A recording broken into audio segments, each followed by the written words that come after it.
So before my mission, kind of to preface it, I had neck problems from high school soccer. And I actually was going to play college soccer initially, but then doctors told me I wasn't supposed to, and then one of my scholarships fell through, and then the mission age changed all in the same week and a half of my junior year. So at that point, I was kind of like, oh, like maybe I'm supposed to go on a mission. So I stopped playing soccer my senior year. I got my neck cleared up to where I could go on my mission, and I was like feeling okay about it. And then my first PD in the field, I was going with another set of sisters, and then my companion and a member was driving to get someone's hair cut. And we were turning off of a freeway, and we were supposed to yield, but the member didn't realize that. And there was a car stopped at a stop sign, and he just went, and so we just nailed each other. And both cars were totaled, and I just remember there was like a lot of like smoke and stuff. But we like all got out, and we were fine, and the other guy was fine. And we were just honestly like so blessed and like so in shock that like it hadn't been a huge truck or semi like most of the cars up there. So we thought we were like pretty much fine. And just had like a lot of adrenaline going through us. So that happened. Like my companion had a concussion. She was fine though.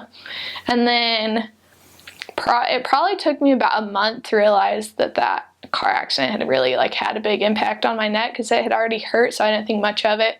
But so that happened in October, and then middle of December, so probably a couple months later, I started getting really bad headaches and stuff every day and migraines, and I realized that it was really getting bad.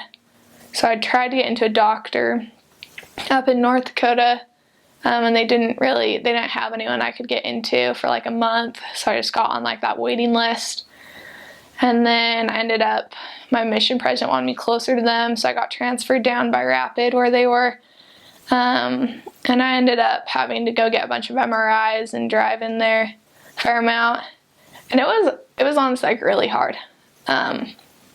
Because up until that point, so for the first like 3 transfers of my mission, like my neck hurt, but I felt like it didn't like impede me from being the kind of missionary that I wanted to. Like I could still go out and work, I could suck it up, I could take ibuprofen, I was fine. But that last transfer, like I would get headaches and migraines, and just the only time it didn't hurt is when I was laying down, and that doesn't really go along with being a missionary very well. So I went in and got like some tests done, and I remember I got a call from my doctor, and my worst fear was that they would tell me there wasn't really anything wrong and that there was nothing they could do to fix it. Like I honestly wanted them to say, this is wrong, go get surgery, you can come back out, because by that point I kind of knew I'd have to go home.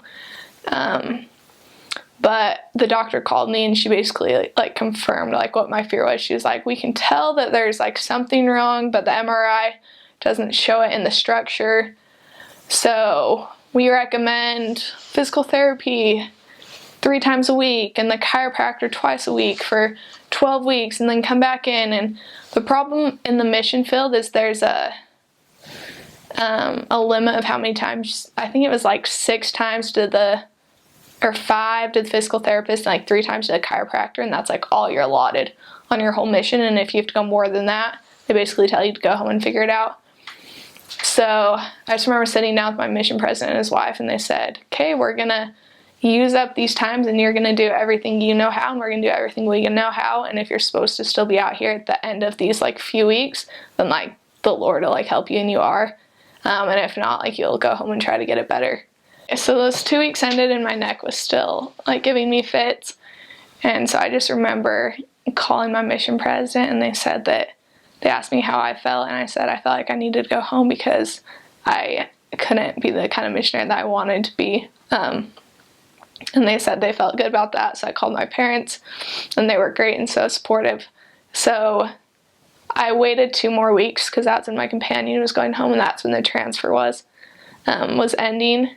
And I went home, and so this was after 6 months, and it was hard, but it's so good to see my family. But it was just hard because they could tell that I like didn't want to be there. But when I got home, everyone was so great and so supportive, and even though it was hard, like I knew that that's where I was supposed to be. I knew I was supposed to be in North Dakota and South Dakota during those times. I knew that I was supposed to be home when I was. So I was trying to get it better because my goal was to be back out in like 3 months by the end of summer. And then it was kind of making the progress it needed. And then I got into another car accident in August, so right before school started. And at that point, I really realized that I was supposed to be home. Like it was kind of, I was up in the air and I didn't really know up to that point. But that was kind of like, Abby, you're supposed to be here right now.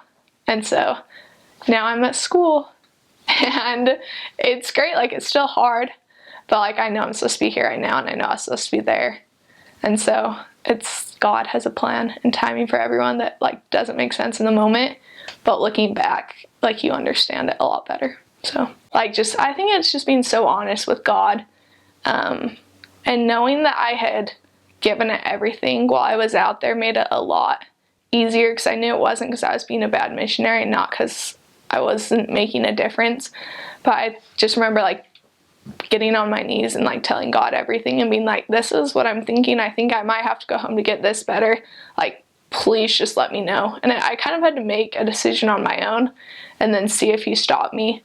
But I remember I always felt so much peace about everything, and even though it was hard and there were a lot of tears and a lot of everything involved, I just felt a lot of peace about it. And like since I've gotten home, it hasn't stopped being a trial and being hard, but I've had people come into my life and experiences that have let me know I'm supposed to be where I am right now. So it's been good.